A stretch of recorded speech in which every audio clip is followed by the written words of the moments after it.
The amount of cope the mainstream media has over the Acolyte is absolutely absurd. It's like they just want their ratings to mean nothing. And I've talked to an insider at Disney who actually has some more information of this. It gets crazier. But we're going to go over this article and make fun of it, as it rightly deserves to be made fun of, because this is absolutely absurd. The Acolyte's 15% audience score is embarrassing, for the audience scorers. I don't know why there's a comma there. That's kind of an odd thing. You should use an M dash, Forbes magazine. But hey, probably not paying these writers very much as it is. This article's so ridiculous. We're going to get into the news in just a moment. My name's John Delarose. I'm a #1 best-selling science fiction author, and I would love for you to check out my sci-fi trilogy, which is way better than Star Wars The Acolyte. Low bar, I know, but it's actually way better than, I actually think, even the original trilogies of Star Wars, because I add a badass element to these guys. They're not like the Jedi who sit and mope around. These are crusaders in space. And so check this out. It is on Amazon, on eBay, ebook, print, and audio, and would love for you to read this weekend. It'll be in the description below. And please hit the like and subscribe button. Join us here. Become a channel member. Support our journalism that's going against the mainstream here. We need all the help we can get because Disney's out there on full propaganda mode with Star Wars The Acolyte. Now, I find this very funny that Forbes has this whole Cope article about the audience score on The Acolyte, when just a couple days ago, another Forbes reviewer goes out and says it's one of the most disappointing Star Wars episodes ever made. Which is it, Forbes? Now, your editorial obviously is not keeping a consistent look on your website whatsoever, because for some reason it's supposed to be actually really good, even though Forbes also says it's bad. Oops. Sorry, Paul Tassi. It looks like that wasn't just a review bomb like you were saying. It's just that the show sucks, and that's what we keep saying all the way around here. Let's get into this. While Star Wars has had many controversies in the Disney era, viewers have now mobilized a fleet of TIE bombers to obliterate the user scores of The Acolyte wherever possibly, namely on Rotten Tomatoes and IMDb. Okay. Well, hyperbolistic bad writing aside, oh gosh. This is something that, again, how do you know that audience members just don't like the show? Maybe they just want to send Disney a message that the show's bad, kind of like Forbes did on a different article earlier this week. Was that just an embarrassing review bomb there? Oh my gosh. I previously reported that this started right at the release. Acolyte quickly became the lowest audience-rated Star Wars project besides the infamous holiday special. Okay, let's parse this out. Okay, so say there was a review bomb the first week. At that point, all the media shills like this guy come out here and say there's a review bomb going on. What happens at that point? These shills and the Star Wars shills go in, and then they try to get the rating up, and it starts to slowly trickle up over time. Once it's been review bombed, if it actually had, that would be the case. Unfortunately, it had a 33% score. Now it's all the way down to 15. It's lower than the holiday special. It's lower than Ghostbusters 2016. I've never seen anything so low, and it just keeps dropping every time I click on the page again. And now I'm just clicking on Rotten Tomatoes for fun every day. I see it drop another 1 or 2% when I don't even think that's possible. So it's not review bombs. It's just the fact that more and more of the audience are seeing the show, and as they see it more, they just don't like it. It sucks. Forbes even said it sucked. It says so on your own website. At a certain point, this is just absurd. It says a lot more about the viewers than it does of the quality of the show itself. No, it doesn't. It says the show sucks. I don't know why these people act like this. This is such crazy cope, which has barely even gotten started 3 episodes in. You have almost 3 hours of entertainment to be able to judge this show by, Paul. It's not that hard. I mean, can you tell me that and you'll notice, by the way, even though he says all of this, he doesn't actually go out and say the show's good. Okay? And look at where he goes. No, I'm not going to entertain a debate that this is not review bombing. Look at this. Okay. That shows me you're lying, because you obviously know it's not review bombing at this point. At 15%, the score is barely more than a third of the last most controversial Star Wars project, The Last Jedi, which also sucked. Nothing is even close except the holiday special.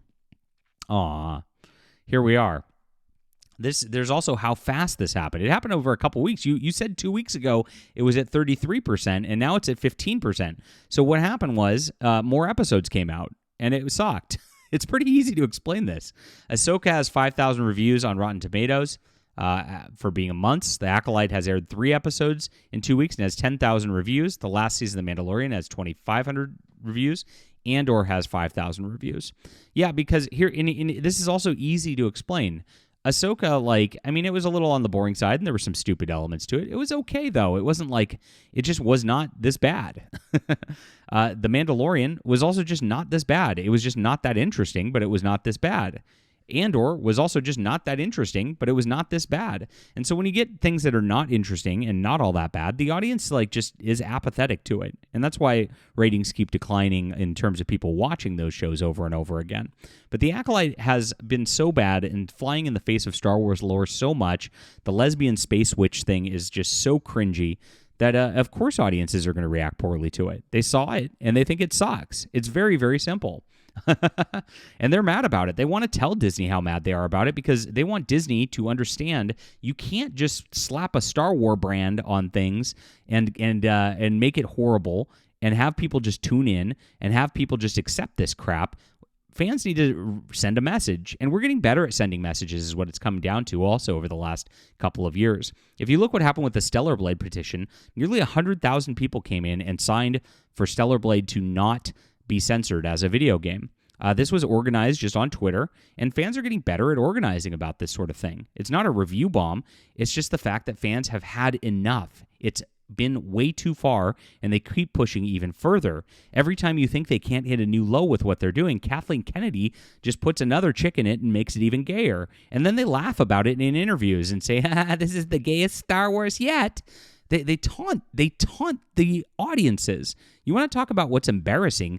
These people, as professional writers and directors, are the most embarrassing people you can imagine on the planet. They're overgrown children who really can't even act professional if it could save their lives, and that's what we're dealing with here. You want to know why reviews are so bad, Paul, from Forbes? Well, that's why. This is what's happening. Why is that happening? Oh, here it is. There's a bunch of dimensions. I already told you, and none of them are good. There's a racial and gender component to this. Oh, God. A clip from Amanda Stenberg about making white people cry was maybe she shouldn't be racist like that, Paul. Was shared thousands of times over, taken out of context. It was not taken out of context, and she's actually said things like that multiple times. She is a racist bigot, and that's a bad thing, that's the lead of your show. Paul, you've told us that many times. Why is it okay for Amandla to be a racist bigot, but other people not? Interesting, isn't it? Showrunner Leslie Headland has starred in many YouTube thumbnails lambasting the woke nature of this series that's breaking canon, he says allegedly, because he doesn't even know, of course. The main reason for this surge is since episode 3 aired, where fans believe the show broke canon or destroyed the lore of Anakin by implying, like Anakin, the twins are a virgin Force birth. Anakin was conceived purely through the Force alone as part of his Chosen One mythology, and now they say this happened again, ruining everything. The problem is we don't know if that's true. They said it in the episode. What are you talking about? The girls have no father. It's implied that their mother did something unnatural to create them, which would not be a spontaneous Force baby situation. This guy's really, really stretching here. It's absolutely... This was all explained in the episode, and it was the lesbian space witches used the Force in order to conceive their babies. They don't need no man in their space lesbian orgy coven where they sing about the power of many. That was very well implied, and obviously Paul here has trouble just reading into subtext about things. There's also subtext of racism in here of black people against white people as they take the one white male in the Jedi party and they start to just mind rape him and then be like, you better shut up. I mean, that was a very deliberate thing to show that the black lesbian coven is actually more powerful than the white male in every regard. That's the intention. They've said that they're kind of come out and do this. It's not that the fans are just reacting out of nothing. These people went out and gave interviews just knocking white people over and over again. I mean, geez. These people act like there's a vacuum of these interviews didn't happen. The actors don't say bad things. The directors don't say bad things. And that the show, for somehow isn't bad. There's also pushback about the portrayal of the Jedi as ... not great. Gosh, this guy really needs an editor. But yeah, the Jedi were portrayed very badly, and they were, obviously. And he can't even defend this again. So he's got no talk about the episodes that actually are relevant or true about the actual contents of the episode. All he is doing is just echoing and parroting Disney stuff. Now, what I've heard from my Disney sources, which thank you for waiting so long into the video to get to this element, is that the Disney sources are internally are telling the executives that they should not actually pay attention to the overall audience scores, but they should pay attention to the demographics ratings, saying about young women and more young women watching this than other Star Wars. And that's what they want to capture is the more young women. This is what they're doing with Doctor Who, too. They're saying that, oh, young people are watching this more. Well, you know, as a percentage of the show, perhaps, but if you've tuned out, if you used to have ratings of 4 million people, now you have ratings of 2 million people, and most of the people who tuned out are older or, you know, middle-aged, well, you didn't gain more young people. The percentage is higher, sure. You just lost people. And that's all that's happening here, too. So they're going to be going out with this narrative soon that they're going to be getting more young people into Star Wars, more women into Star Wars, and that it's actually a success because of that. That's going to be the next cope lie that's going to be coming out of these studios. Again, this came from an internal Disney source. Wow. I mean, they're really scrambling if that's all they've got because they know that the audiences hate this and they're not going to tolerate it anymore. Oh, sorry, I got outraged by it. I'm just so sick of these media shills lying. It really bothers me. Leave a comment down below with what you think about this. Hit the like and subscribe button. Make sure to check out some good science fiction. Paul, if you're watching this from Forbes, this is what good Star Wars would look like. Maybe somebody could pick this up and actually make a film out of it. It'd be awesome. Leave a comment. Grab that in the description below. We'll be back soon.